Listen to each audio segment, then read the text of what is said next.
So without further ado, I will introduce our speaker today. Our speaker is Mirryn Morrill. Mirryn is a very recent SUU graduate. She graduated in 2021. I go clear back to 2020 with Mirryn, which is when she was changing her major from nursing and starting to take classes in the School of Business. This is around the time she started Morr Decor.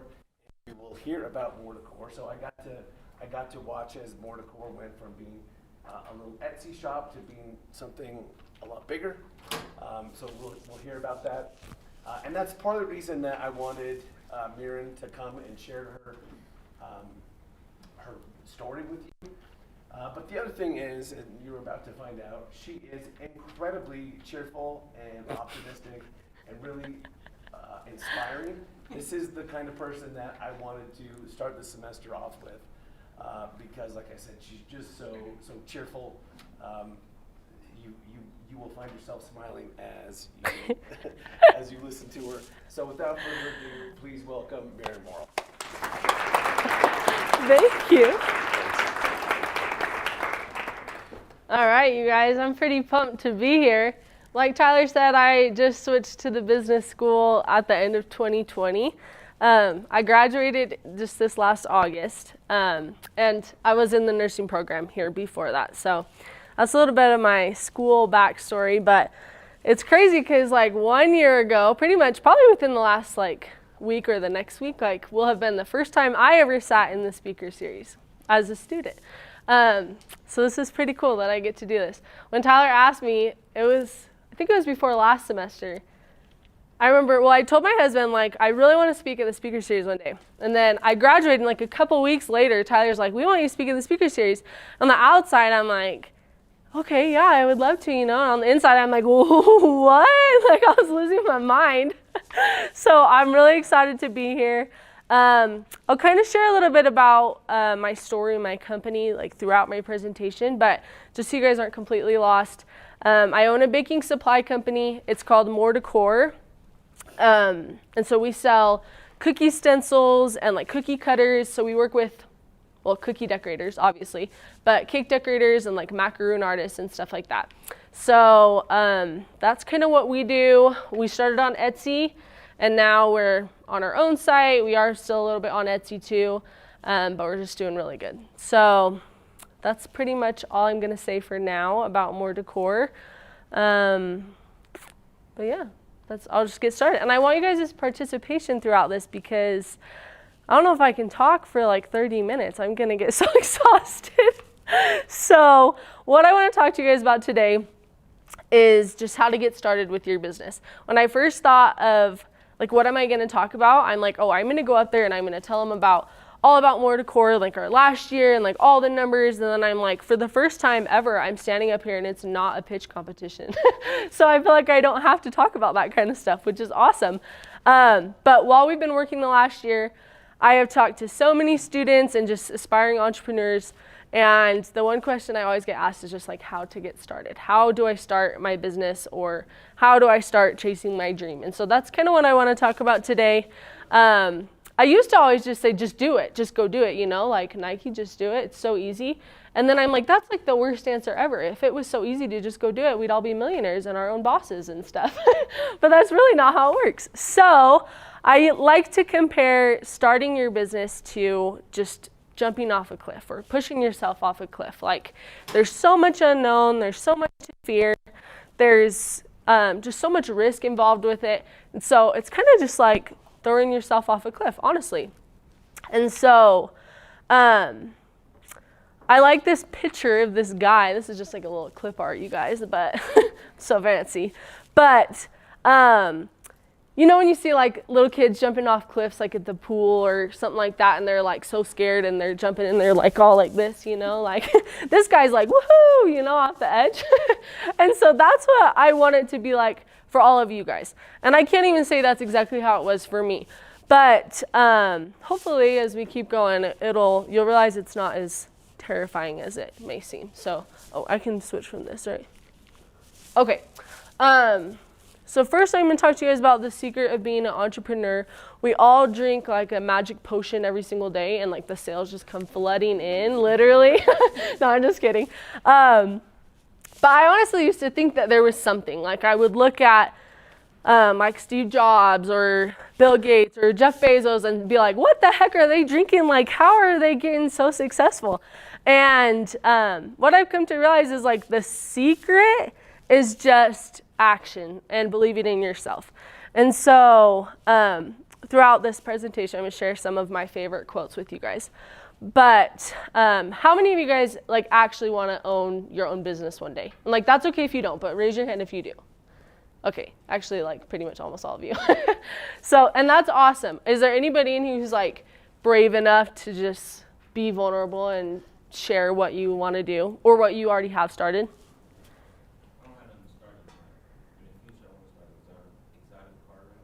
Exotic car rentals. I like that.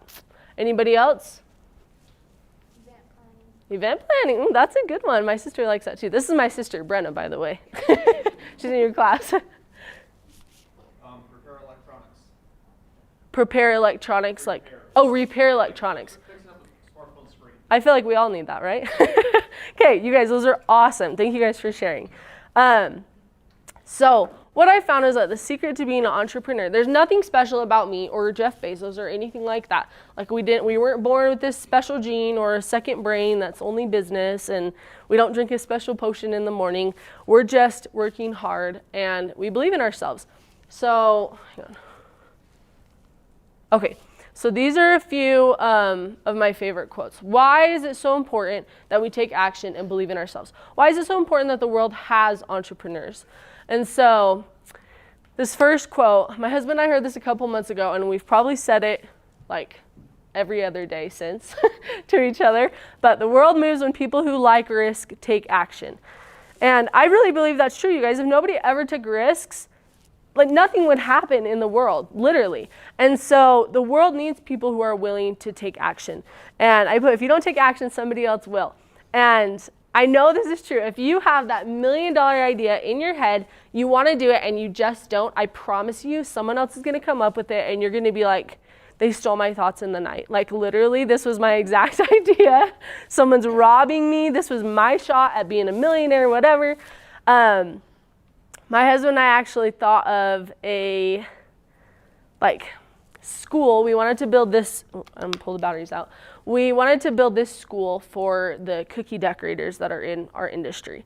So we're like, we're gonna put together this huge online course. We're gonna ask all these experts in the industry to come be a part of it and to do modules in this online course. We're gonna call it Cookie College, and we're gonna sell it because, you know, Cookie College is cute.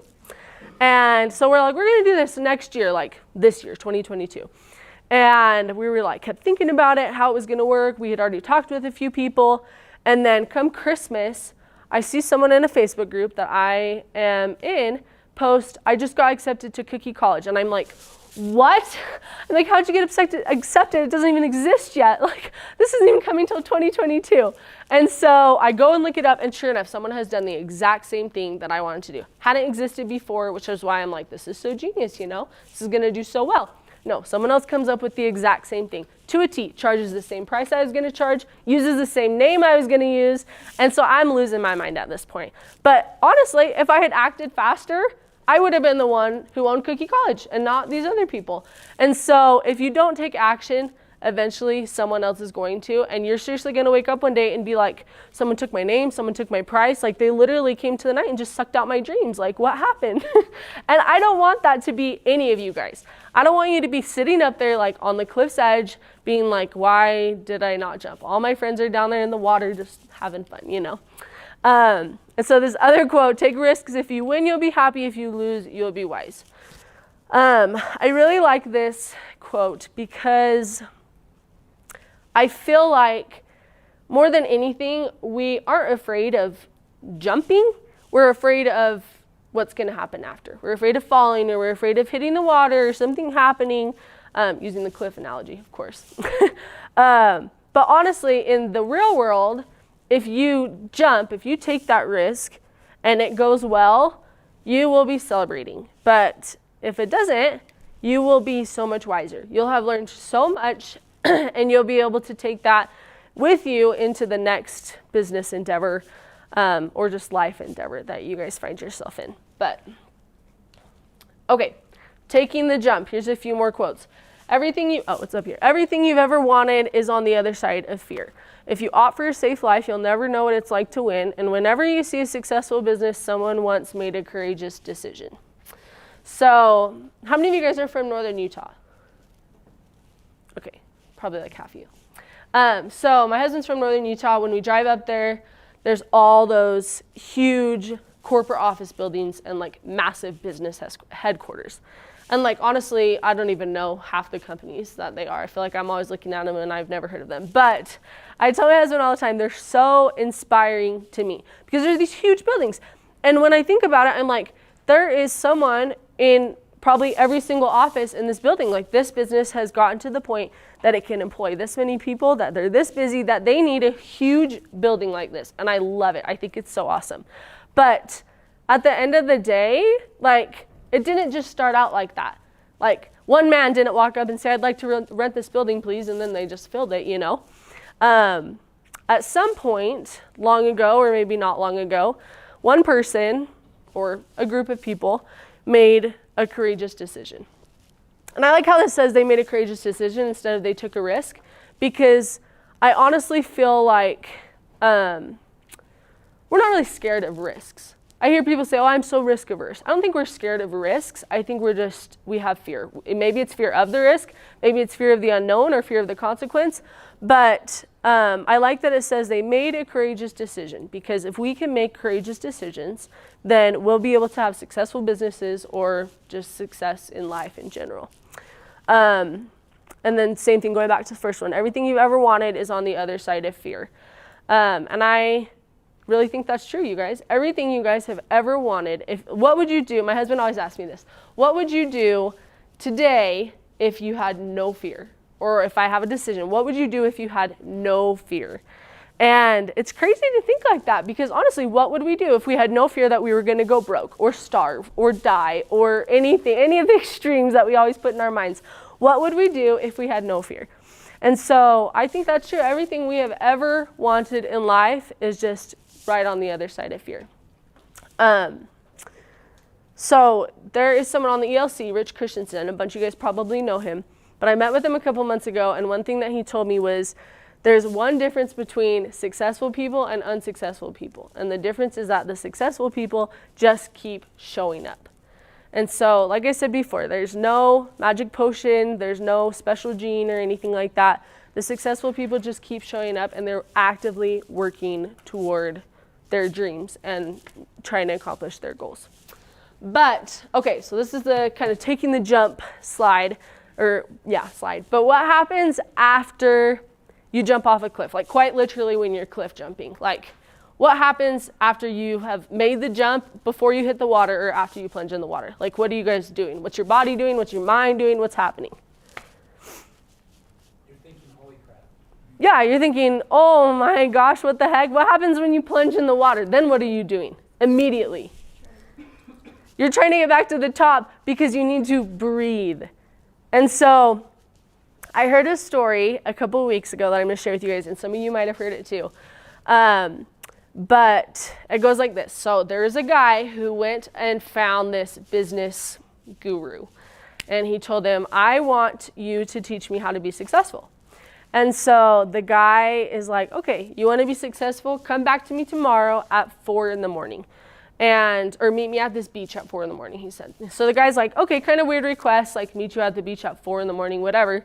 But I want to be successful, so he went and did it. He met him at 4 in the morning, and then when he got there, the guy's like, okay, you want to be successful? Come on, we're going to go out in the water. And so they start walking out in the water, and this guy's like, oh my gosh, I'm kind of getting like deep in this water. And he's like realizing he's chest deep, and he's like, what's going on here? Like, I told you I want to be successful. What the heck are we doing in the ocean? And this guru takes him by the head and just pushes him under the water. And he's like keeping him under there until he's about to pass out. And like this guy's like, oh my gosh, what the heck? This guy's trying to kill me, Like, I wish I wanted to learn how to be successful, and now I'm like close to my deathbed. But anyway, so he pulls him out, and he's like, what was the one thing you wanted while I had your head under the water? And he's like, well, I wanted to breathe because I thought I was going to die, you know? And he's like, when you want to be successful as much as you want to breathe, that's when you'll be successful. And so I want to compare for a minute, you guys, this jumping off the cliff to jumping off the diving board at like a rec center or a pool, like Cedar Aquatic, whatever. How come it's not scary at all to just jump off the diving board, little diving board, into the pool?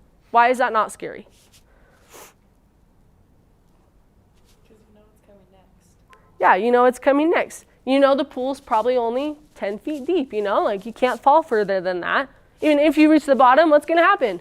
You're going to hit the bottom and you just push yourself right back up. And worst case, there's a lifeguard 10 feet away that's going to jump in, paddle to you, and save your life if you realize you can't save your own life. But when you jump off a cliff, you have no idea how far you're going to plunge into the water. You don't know if there's rocks at the bottom. There's no lifeguard that's going to jump in after you and save you, you know? So with a pool, diving in the pool, there's so many safety nets. There's just all this protection. If you fall and slip off the side, it's okay because you can't even fall that far. If you get water in your lungs and start drowning, it's okay. The lifeguard will come do CPR or whatever. There's so many fallbacks. It's going to be okay. So many safety nets. And that we don't have that with the cliff. We just jump off and we have to hope that everything's okay.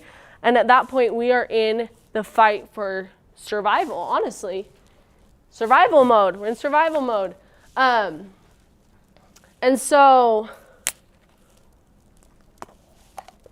I'm going to share with you guys a little bit about our Morr Decor story.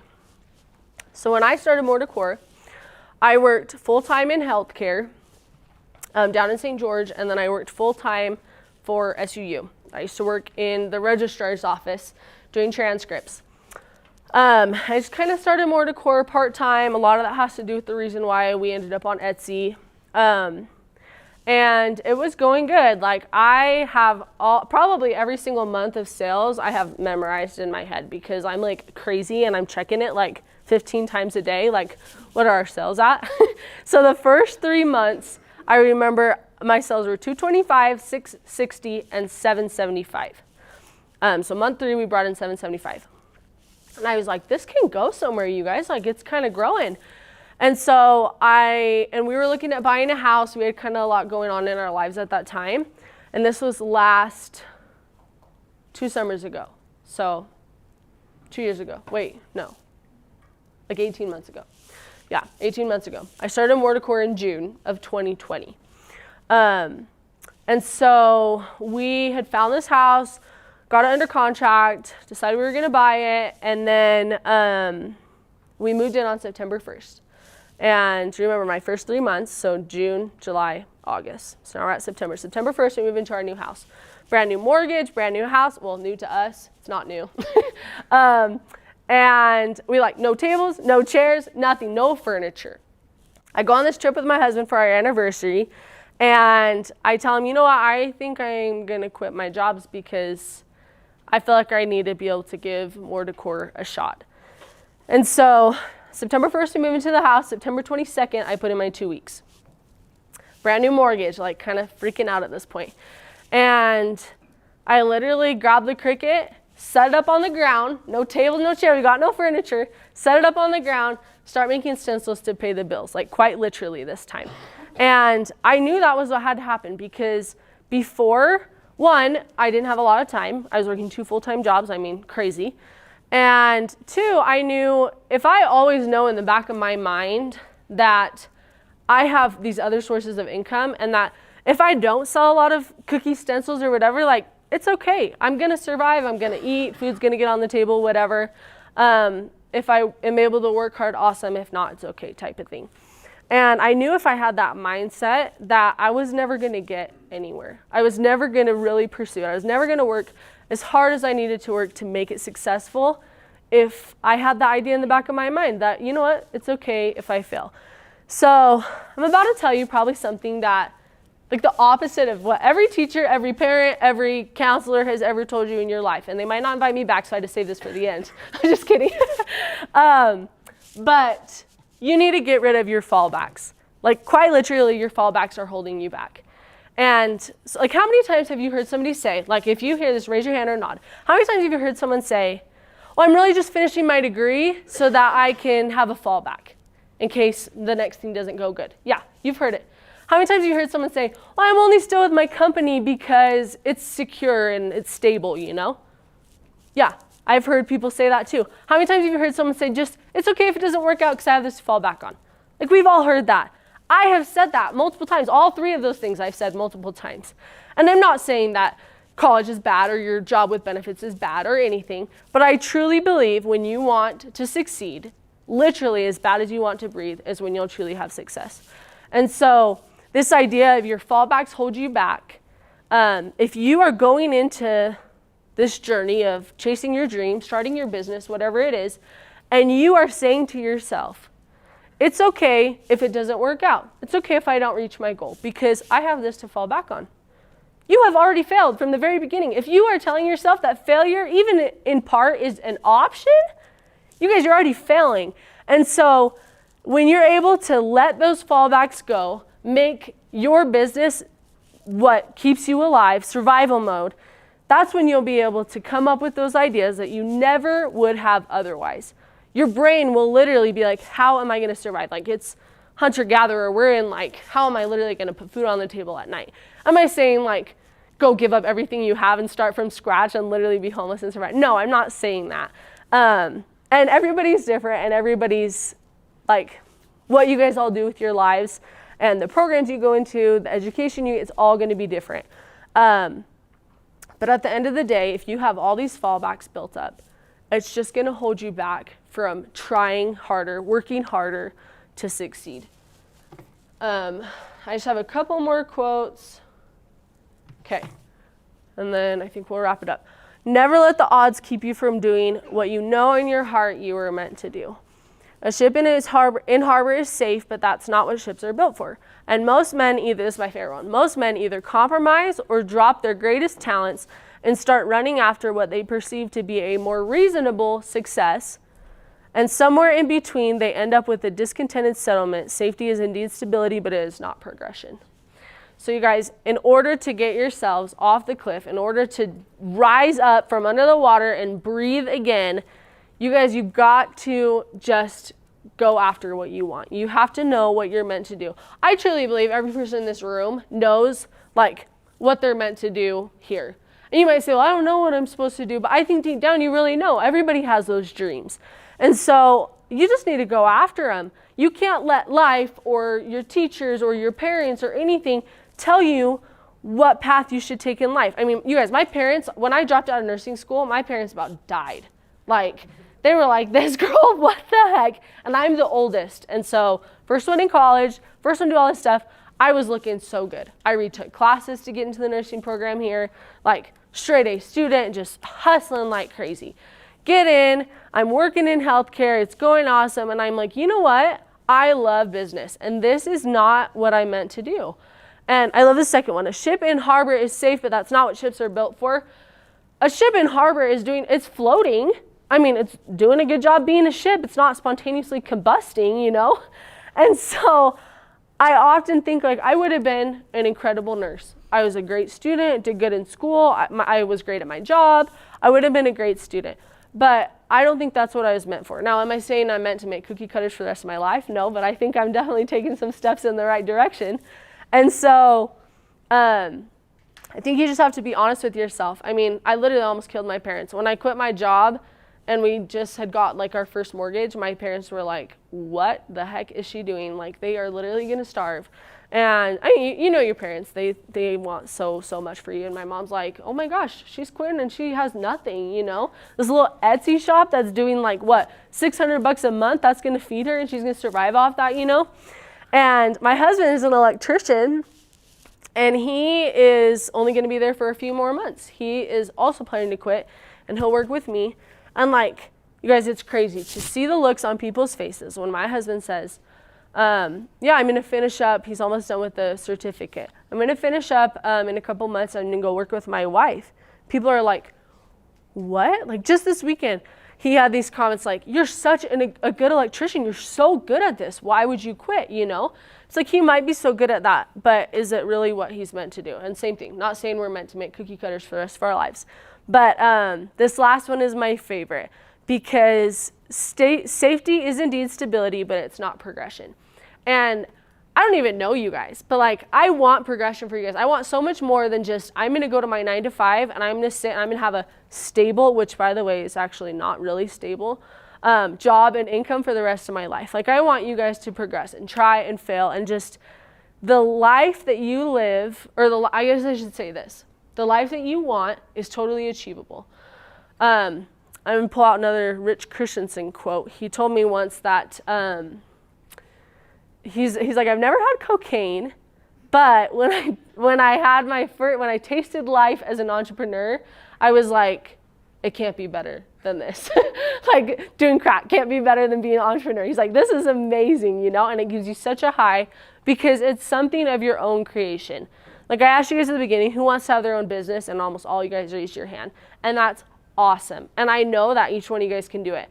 I'm not a perfect businesswoman by any means, but I'm just trying to learn a little bit more today than I knew yesterday and just keep learning from mistakes and just keep going. And that's just how it is. That's how life is.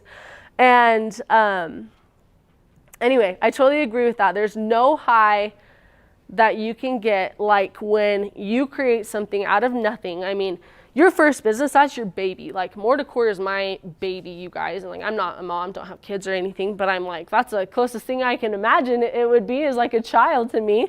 And so, I don't know, I guess I'm just saying it's possible, you guys, and it's the best thing ever, and I want all you guys to have that. And if you're willing to work hard and believe in yourself and admit to yourself your fears, admit to yourself what you know you're good at, what your strengths are, what you're really meant to do in life, that you'll just be able to take it and run with it.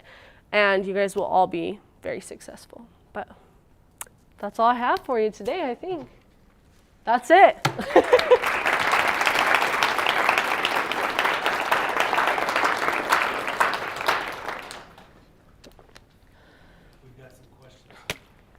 Yes. Have you ever faced burnout, and what did you do to combat that? Because like with your business, like you have to give it everything you have. So I can imagine that would happen. So. Yes, I do. I have gotten really bad burnout, and I tell my husband all the time. You guys, obviously I talk to my husband a lot. How many times have I said in the last hour? I talk to my husband. I told my husband, we're pretty tight. We work together, we do everything together. But I told him, I'm like, I feel like I get such bad burnout. One, because I'm like working like a mad woman. But two, because I'm working at home and I'm by myself. Like I'm alone all day. I'm so jealous of you guys. You guys are at school, you're interacting with people. And so I feel like sometimes I just am not going to survive anymore. And so the best thing I have found to just combat like the burnout, the feeling I'm so over this and stuff like that, is just setting like time aside to take care of yourself. And I know, like self-care or whatever, we should always be doing that, but which is true. I don't know what that was. But just this idea of I'm going to intentionally go out of my way to say, okay, on Tuesdays at 2 p.m., if I have 100 open orders, it doesn't matter. I'm going to get a massage, whatever. And like, you almost have to make it like a law. Like you would sit there and do the 100 orders if you hadn't planned anything otherwise. And so you have to put this in your schedule. This is important as going to speak at the speaker series, is going out to take myself to get a treat or to do this, that, whatever. So I've tried to just make little things like I go to Mixers on Thursday morning, get myself a soda and a cookie, a lemonade and a cookie, and that's my little self-care. It's so good. I'm so good at it, obviously, once a week. But just little things like that like kind of keep me going. Like I'm going to treat myself because I've been working like super hard, you know? I used to be really bad at it. I'm still getting there, but definitely, yes. With being like a cookie accessories and doing that with the decor, how do you really differentiate yourself from other competition? Someone just going to Amazon and clicking it up rather than finding new things. How have you kind of made your own path and people go to Morr Decor specifically for this? That's a really good question. So I'm going to start this out again with, I think confidence is key for everything. Like, I tell everyone my product is the best. Like, my business is the best. Morr Decor, best place you can shop. Is it really? I mean, hopefully, but I don't know who else is out there. But like, to me, it is the best. And I have other competitors that I know, they're like, what's special about my business? Like, literally, they could go to anybody and it's all going to be the same. But you have to believe in your heart.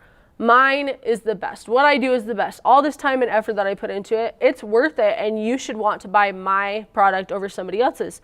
But when it comes down to like an actual tangible difference, so I looked when I first started at what everybody else in my industry was using to make like all their materials and stuff like that. And I sourced product forever, you guys. I like looked for material all over the place. I looked on Amazon, like third-party sites, like stuff from overseas, and just figured out like what is the best. Honestly, like I want to be giving people the best. And so I got products from other people, like ordered stuff from my competitors, and I'm like, I want to be better than this. Like, I'm competitive, you guys. I'm like, my stencils are going to be the best. Like, my cookie cutters, they're going to be the best out of anybody else. And so I would just say hard work and just educating yourself. Like, if you don't even know what your competitor's using, how can you try to have an advantage over them, you know?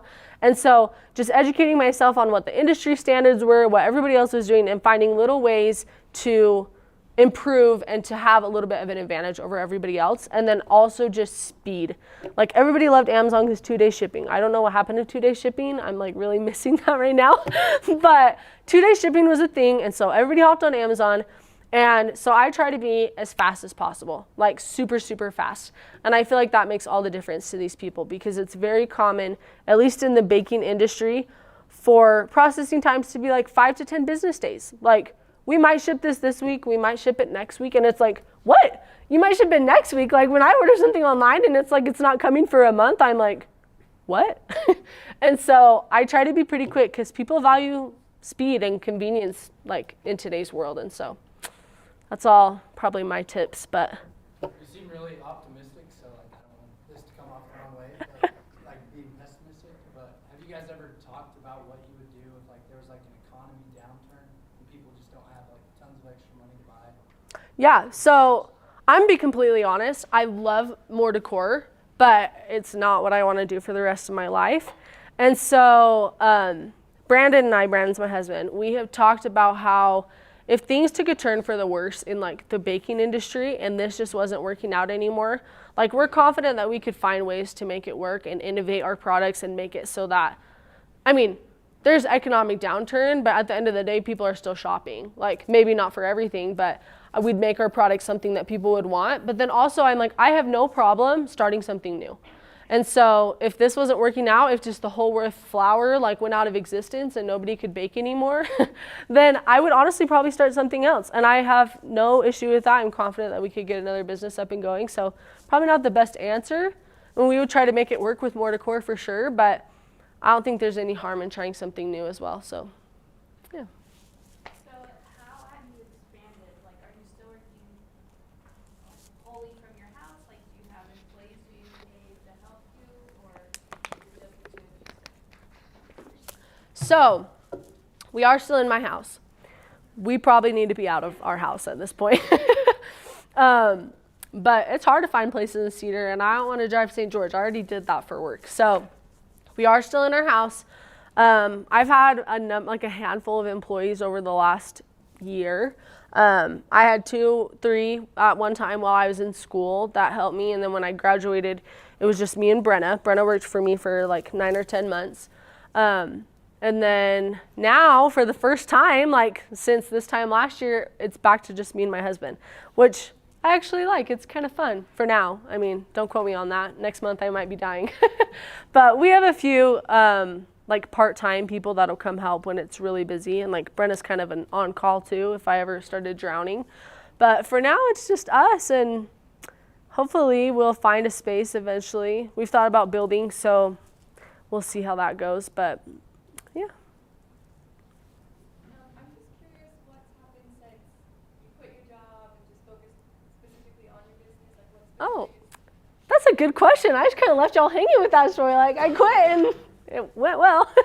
No, it did. It went really well. So I felt like for the first time, okay, well, listen, felt like for the first time for a few months, I was like, I can devote everything to this. I can give it my all. Then I started business school. So then I was splitting time again between school and Morr Decor, and it got harder, and I had to hire people. But then at the end of the day, when I graduated and now I'm focusing on it full time again, overall it just grew tremendously, because when I needed it, like when I got to the point that I was like, if this doesn't do good, like I'm screwed, you know? Like I got to figure out another way. I'm gonna go work at Del Taco night shift, $20 an hour or something, I don't know. And so it did good because it had to. And so I'm saying, like, I'm telling you guys from experience, you guys, if you put yourself in the position where it needs to work, you cannot fail. Like, that is not an option. Your mind will come up with things that you're like, how did I come up with that? Like, that idea is, like, amazing. And you'll be, like, shocked with yourself. Like, that was inside me? Those thoughts were in me, you know?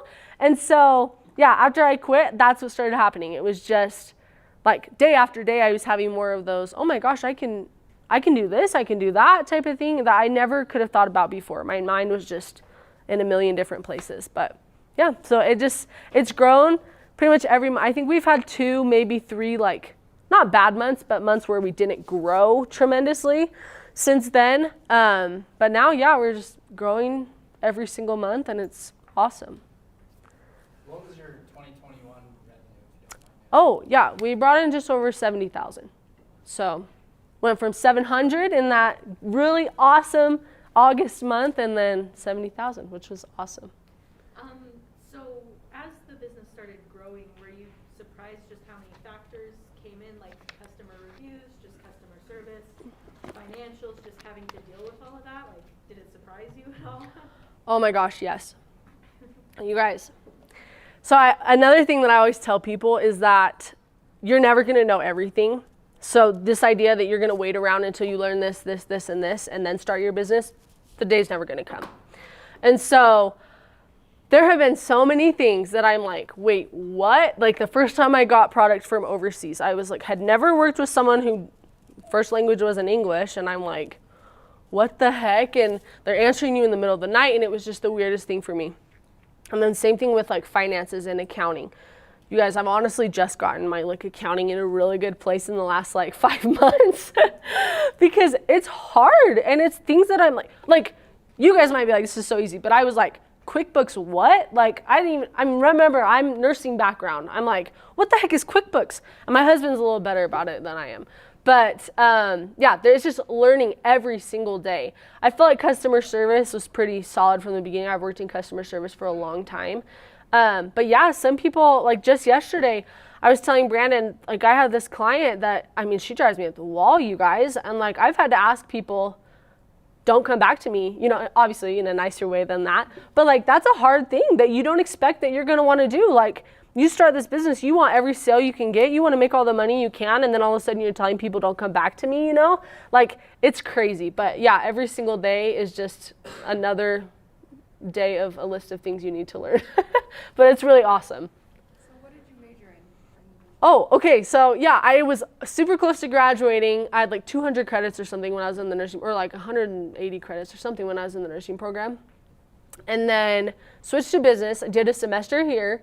Loved it, you guys. I love the business school. Can't talk good enough about it. And then I just did some classes online over the summer. And I graduated in general studies. So, yep. And I'm so proud of it. Can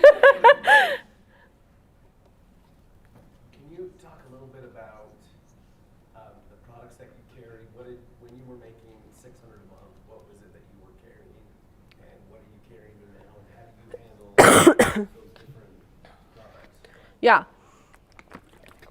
So when I first started, and honestly for a long time, you guys, it was just stencils. Like I literally cut stencils on my Cricut, and that was all I did.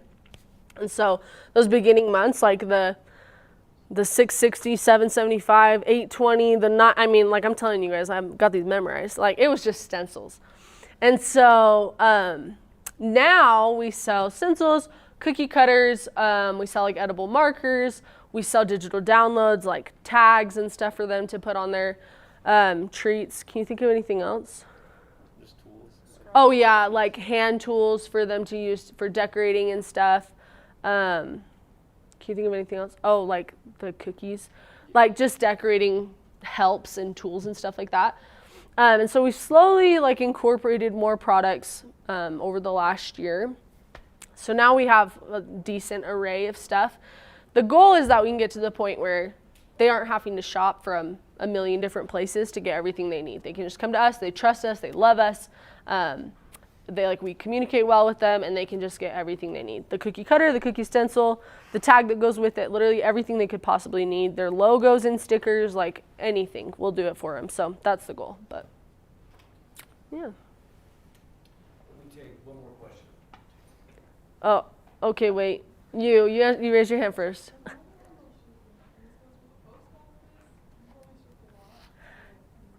Yes, so if I am just going to send out a few on like a random day, it's been a while, but I'll just leave them in my mailbox, and I'll just ask for USPS to come pick them up. You can just schedule it online. They'll literally come get it from you, which is so nice. But I don't leave like a ton in there because I feel bad. My mailman's so sweet. So we usually just take them to the post office. We'll take a big box over there. I think today we're bringing over 50 or something like that. And so I'll never put that many in my mailbox. And we'll just bring them over, put them in the drop box, and they'll take them. If there's some that need to go to UPS, we'll just go drop them off. But yeah, right now it's just a daily little drive. It's my self-care. I drive.